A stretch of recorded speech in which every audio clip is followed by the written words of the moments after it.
Thank you, Cherie, for that kind introduction. Today, I'm incredibly honored to address the graduates of WSU Tech. Thank you, President Utesh, for the kind invitation. It has been a pleasure to work with you over the last several years, and we are grateful for your service on the President's American Workforce Policy Advisory Board. Your leadership is helping Kansas and our nation to pioneer the most innovative and successful workforce training in the world. To the 759 graduates whom we celebrate today, congratulations. Your journey to this day did not come without challenges, sacrifices, determination, grit, sweat, and likely even a few tears, but you persevered. You proved to yourself and all those who ever doubted that you could do it. You should be proud. This is also a proud day for all the parents, spouses, mentors, teachers, and employers who came alongside of you, believed in you, and pushed you to new bounds. We thank them all. Many of you have worked for this achievement and waited for this day for years. Now it is finally here, and of course, it is very different than any of us had ever imagined. So I want to say what I know we are all thinking. I wish we could be together in person. I wish that you could walk across the stage, shake hands, and hold your diploma high to cheering crowds. Sometimes it's easy to think we have to be tough, that we have to keep going, and we do. But that doesn't mean we can't stop to acknowledge the truth, the hardships, and the disappointments that come our way. My heart goes out to you on this day, and this time in our history, because they're very different from what you had envisioned or planned. Yet now more than ever, we remember that changes and hardships do not predict failure. In fact, they can be the greatest impetus for success. You commence at a moment unlike any other. America and the world are battling a terrible pandemic. Our entire society is engaged in a national endeavor to defeat the virus, protect our fellow citizens, and open up America again to rebuild our economy and take care of the safety and well-being of our people. You are a wartime graduate.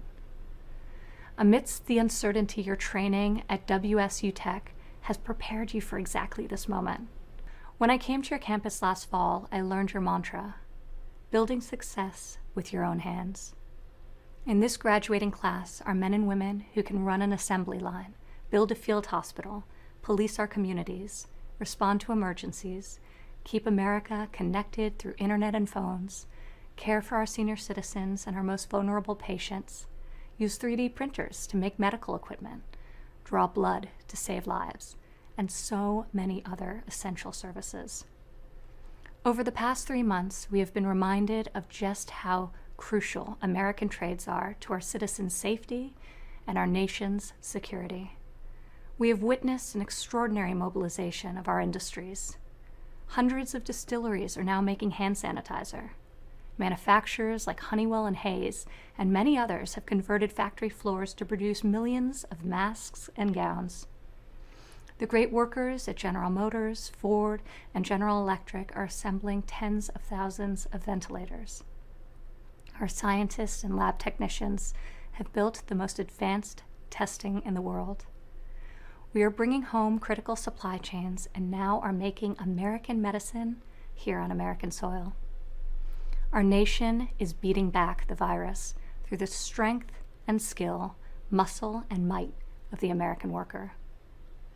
We have also seen the importance of job training and reskilling as workers have quickly transitioned to meet new demands, such as building up the greatest medical arsenal in the world. History has proven time and time again that in the midst of the most difficult challenges, we have a chance to seize new opportunities and achieve our greatest victories. In 1665, during the Great Plague of London, Sir Isaac Newton was a 23-year-old student who was required to leave his college campus. He self-isolated in his childhood home for months on end. Despite the grim circumstances, Newton used this time to develop what we now know of as calculus.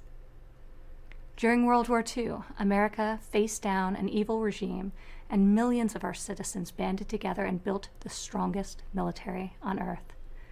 Over the course of the war, our workers produced an average of 4 ships, 174 airplanes, and 23.8 million rounds of ammunition every single day.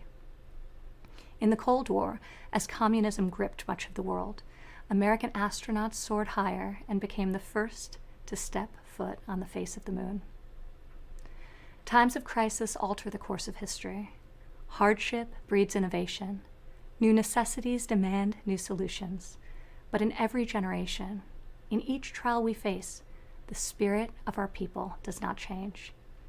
Americans meet every moment, overcome every challenge, and answer every crisis with the will to succeed.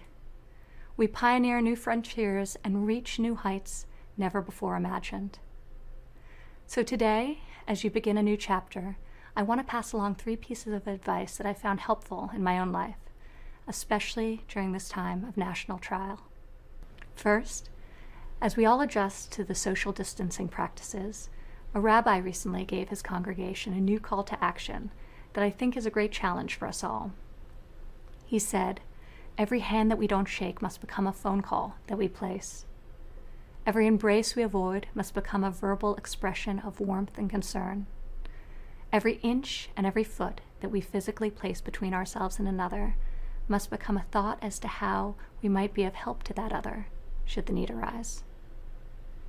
Imagine the happiness and joy we could bring to so many lonely people if we all practice these simple acts of kindness.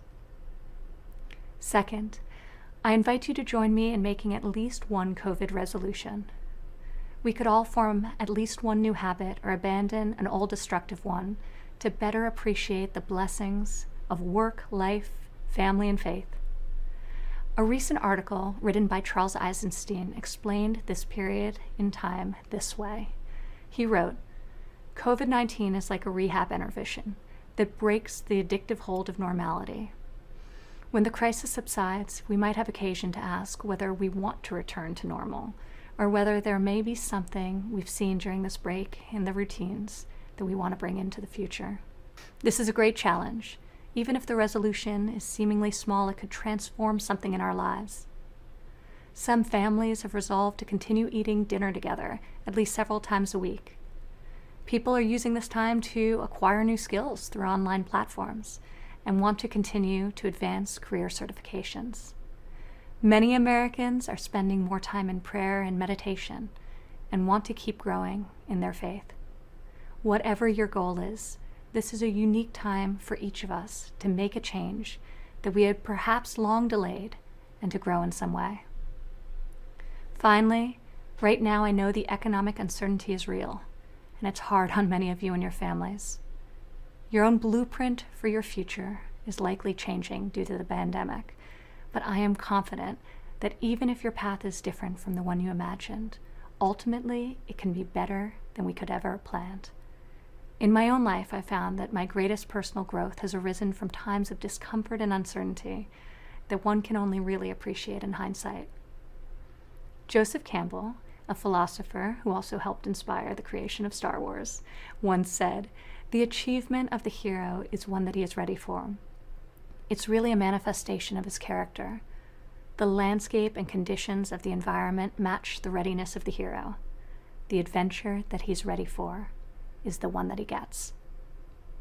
Throughout our history, brave men and women have faced daunting challenges, and they have embraced the adventure. America's fate is never dictated by fear. Our future is written by the love and the courage of our citizens. No person will be unchanged from living through this present hardship, but I am confident that the bonds between us will be stronger. Our admiration for each other will be deeper. Our gratitude for the gift of life will be ever new, and our resolve to build an even brighter future will be greater than ever before. Thank you, good luck, and God bless.